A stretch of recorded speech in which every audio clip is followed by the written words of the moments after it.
A fire brigade is called out to a blaze in a suburban house. What they discover is more than arson. A brutal crime has been concealed, but the clues remaining would lead investigators to uncover a 10-year murder spree. When blokes get together for a drink in a pub, they can often be fancy with the facts, like the hole-in-one they scored last Sunday, or the big one that got away that morning. It's brushed off as a bit of manly bravado. But what if the tale was one of multiple murder? When firefighters first arrived, they found a large volume of smoke coming out of this building. They found that the front door was closed and locked, so they kicked it open. As they went in, they searched through different rooms to see if they could find any people that might be trapped. One of them went into a room which was like a lounge room, and he found a woman sitting on a lounge in that room. There was no fire in the room, but she appeared to him to be deceased. The other firefighter who went down towards the back of the building, when he got to the end of the hallway, he found a large room which was an office, which was totally involved in fire. And as he stepped into that room, he found the body of a woman laying on the floor. And he believed that there was a possibility that this woman may still be alive. So he dragged the body halfway up the hallway, and it was only at that stage that he saw that she had some horrific injuries and that she was dead. So they both went back down the hallway to make sure the fire didn't spread anywhere in the building. After a O emergency call, fire crews arrived at Kerry's relaxation centre to find a blaze in a back room. As they put out the flames, a grim discovery. Inside the building were 2 fatalities. The fire was quickly extinguished, and the cause of the fatalities and the cause of the fire is under investigation. The premises were called Kerry's Oasis, and it was advertised as being a reflexology, health spa, which I think are probably fancy words for a massage parlour.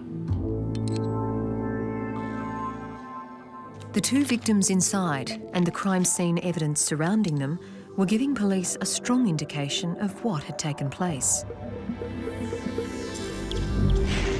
Victim 1 in the front room appeared not to have struggled at all, and in fact I would go so far as to say that that particular victim didn't even see it coming. She had a gunshot wound in the right cheek and a gunshot wound in the right neck. And there was a gunshot wound in the right temple that showed a muzzle abrasion, which indicates that the gun was held in contact with the skin when it was fired. The fact that she was sitting in a natural sitting position on the couch and looking at the way the blood had run down the front of the body would strongly suggest that either she had been talking to the offender when she was shot and wasn't expecting anything to happen, or the offender walked straight into the room, shot her and then walked straight out again. That person has then possibly gone out of that front room and had an altercation with victim number 2 and discharged a further 3 shots in the vicinity of the hallway towards the reception room.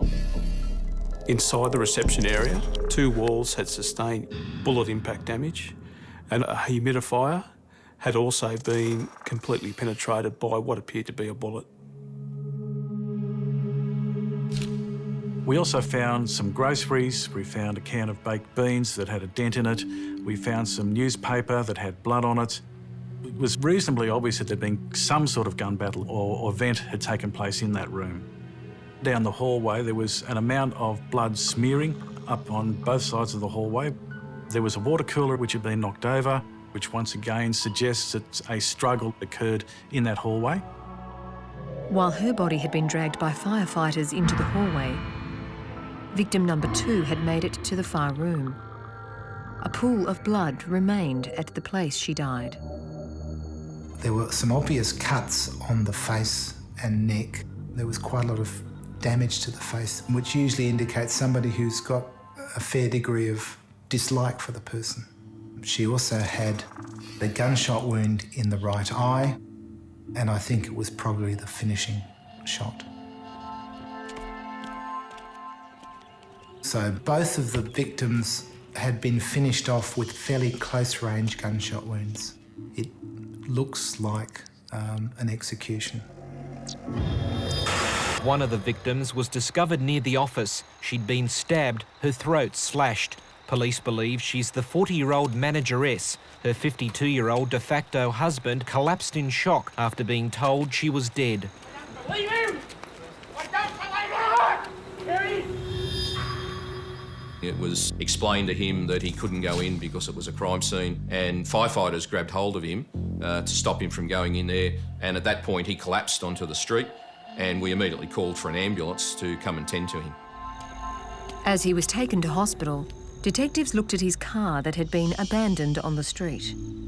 And when you opened the sliding door of the white Tarago, there was what appeared to be a lever-action rifle and a gun case immediately inside the door. The case was partially opened and blood was seen on the lining of the case and also the case itself. Obviously, a firearm so close to a double murder is highly suspicious, especially when there's blood on the gun case. Clearly, he knew the people that were in the house, and as a matter of course, we had to speak to him. Post-mortems have confirmed that 2 murdered women were the victims of a frenzied attack in a Sydney massage parlour.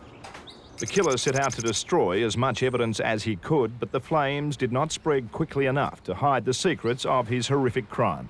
A post-mortem has still managed to reveal that 40-year-old Kerry Pang and Fatima Ozanal, 26, were brutally murdered.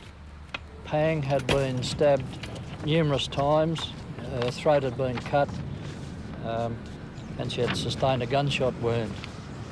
Ozanal had been shot a number of times. When police tracked down and spoke with disgruntled clients and employees, all had alibis. But it was Mark Lewis's whereabouts they were now interested in. The phone call to the detective had brought up a discrepancy in Lewis's story, one that put him back in the spotlight. Mr. Lewis's times were about an hour out from those that he'd been giving us, which put him in the vicinity of the murders. 8 guns belonging to Mark Lewis had been eliminated as the murder weapon involved in the death of his de facto Kerry and her employee. But 57-year-old Lewis was still firmly in the police sights.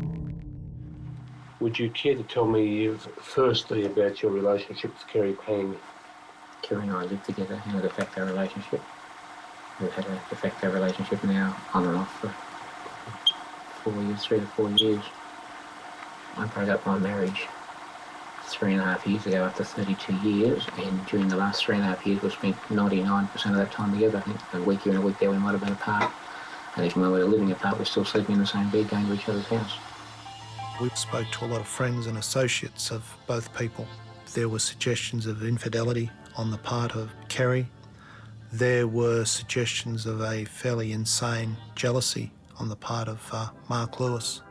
There certainly were financial problems between them. There were professional problems between them. So the relationship wasn't as smooth and as loving as Mr. Lewis described in his interview. With that knowledge, police began to scrutinise his version of events. Do you recall what time that was that you got her at the door and left? The phone call came probably about 5:15. She was probably up there about 5:30, 5:45, something like that.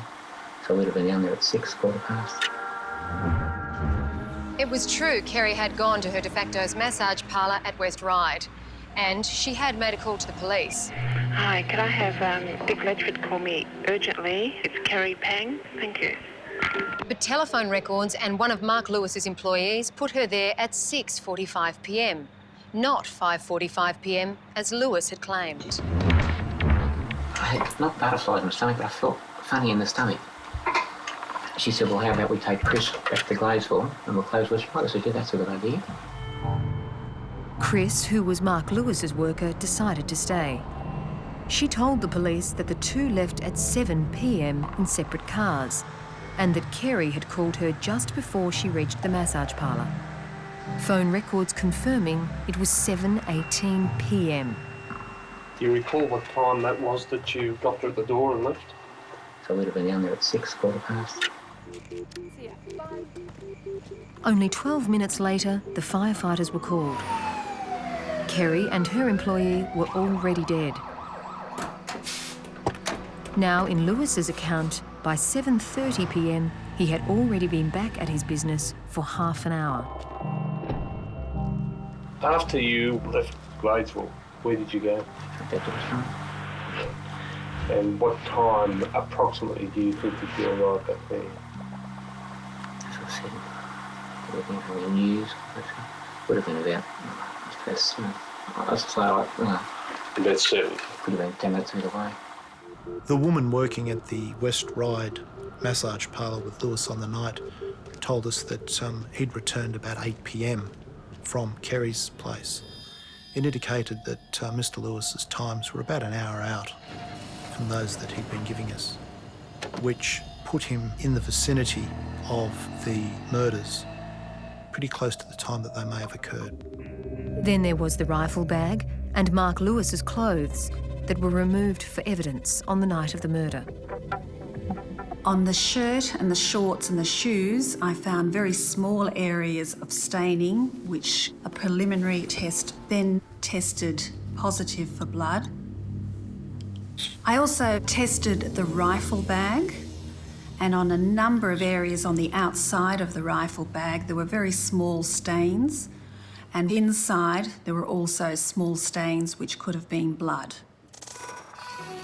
So the samples were sent for DNA testing, and the DNA profile from Mark Lewis's shorts matched Kerry, and the profile recovered from the outside of the rifle bag also matched Kerry. But on his shirt there was a mixture of DNA, which indicated to us that there was DNA from more than one individual, most likely 2 people. One was Kerry's, the other was unknown. It could have been Mark Lewis's. It may have belonged to someone else.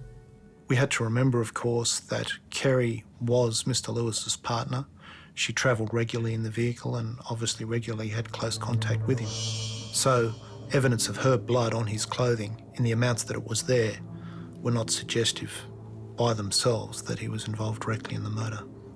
Certainly something didn't smell right about him, but there wasn't enough to go around accusing him of a murder at that stage.